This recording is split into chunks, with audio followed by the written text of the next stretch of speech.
This video is going to be just an information video, really, an information diary, reference diary for people wanting to wild camp on the west shore of Loch Avich. And this isn't really much of a parking area, but you could certainly get a camper parked here overnight, just one. And this road, this path here, the gate's normally closed, but it is a way to walk down to Loch Avich, where there's a post office, cafe and so on, and quite a nice quiet spot.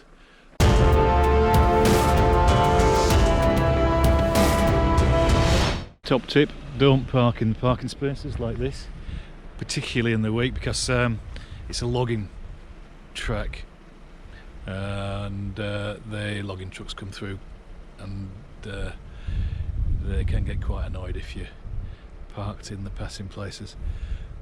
The other thing is let people pass, because the locals drive very fast, obviously, as they know the road, whereas we want to take in the view like this. Loch Avich down the bottom there, the white houses, and that's where we're going to next.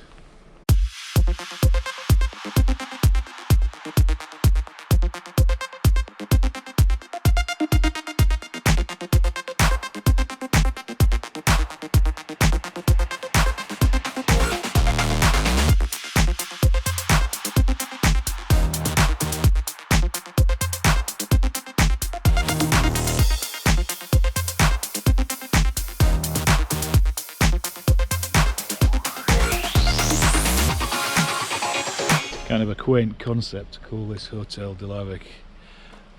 Apparently because an old oak tree is just like a hotel, but this is a great spot and quite a few walks.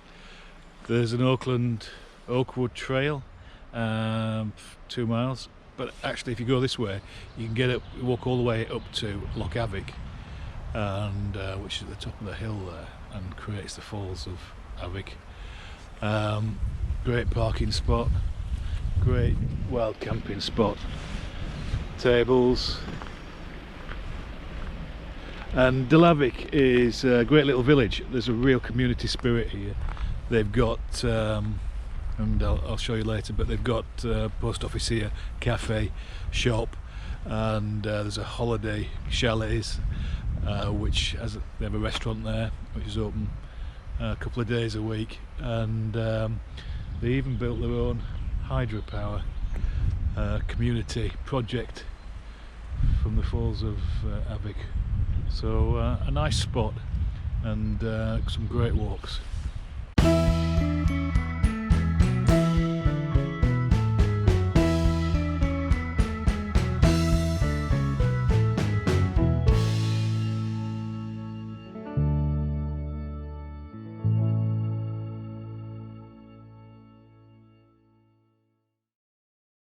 So here you go, village shop and post office, fabulous coffee, and village green. You can even have a game of football and sit out in the wonderful Scottish sun, of which there is an awesome amount today.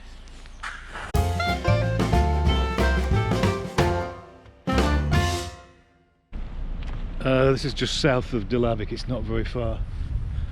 And there's just a spot here, secret wild camping spot, and you could easily get a van in there, and obviously you need to avoid parking anywhere near the road because the logging trucks will be coming up. Another hot tip, don't play chicken with the logging trucks, because they do struggle to slow down, and you wouldn't want one of those going in your van.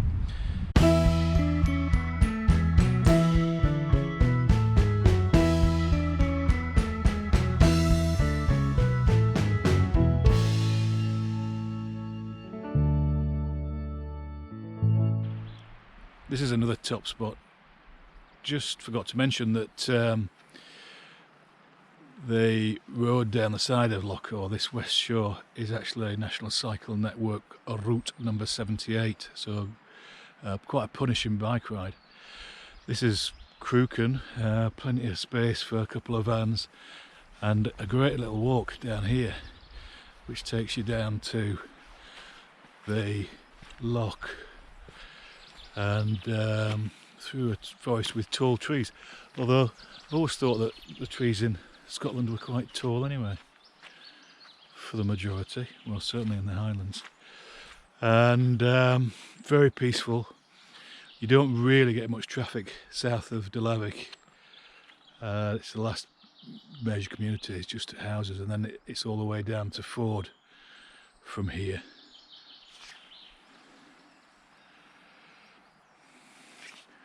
And look,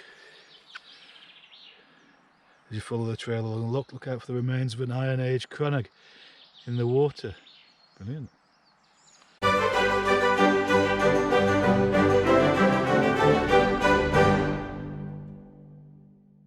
As you can see, the mushrooms grow very big around here. As I said earlier, easily get a couple of vans in there, somewhere to have your barbecue. All good. Another point actually is I wouldn't want to bring a big motorhome down this road. As you've seen from the footage, the road is atrocious in places, as well as being very narrow.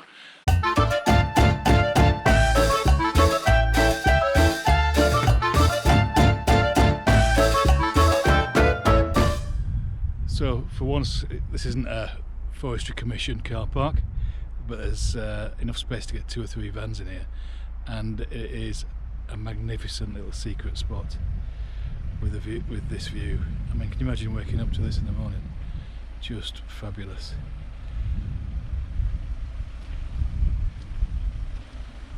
And that's the way we came. We've come down the hill there, and that's Loch Avich.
So this is another secret spot, but we're up at Loch Avich now, and actually I think this must be a favourite fishing spot. You can park on that. You can park on that side. It's not on the right hand side there. It's not actually the road. It was built so the logging trucks could get through without going around the corner. So here we are, Loch Avich. If you just go down this track, I mean, I suppose if you were brave enough you could actually bring the van down here, but you'd always have to get it out again. There you go.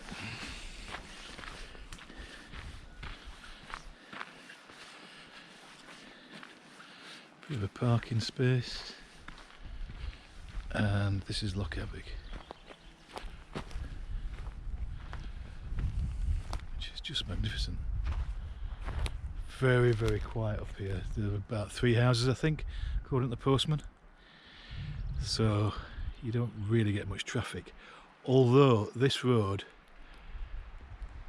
just come up, goes to Kilmelford to the coast road. But I would never, never take a van along that road, because at the other end it's just hairpins on a single track going down to the coast road. So to be avoided, I think, but you can get this far. long as you take it steady. Now, actually, at the far end, there's a Forestry Commission parking area, which is grand. 3 tables, 2 or 3 tables. But I'm not going to drive there this morning. I've got some old footage, some old drone footage, which I'll cut into this video so you can have a look. And you also get a view from that end of Loch Avich. When we were down at Hotel de Lavik, which is the Forestry Commission Oakwood parking space, I said there was a longer walk, and that walk comes out. You basically walk up through the woods from that car park to about there, the edge of the woodland, walk all the way along down here, and then you can walk down the side of the Avich Falls. It's a really good walk. It's a good 2.5–3 hours though.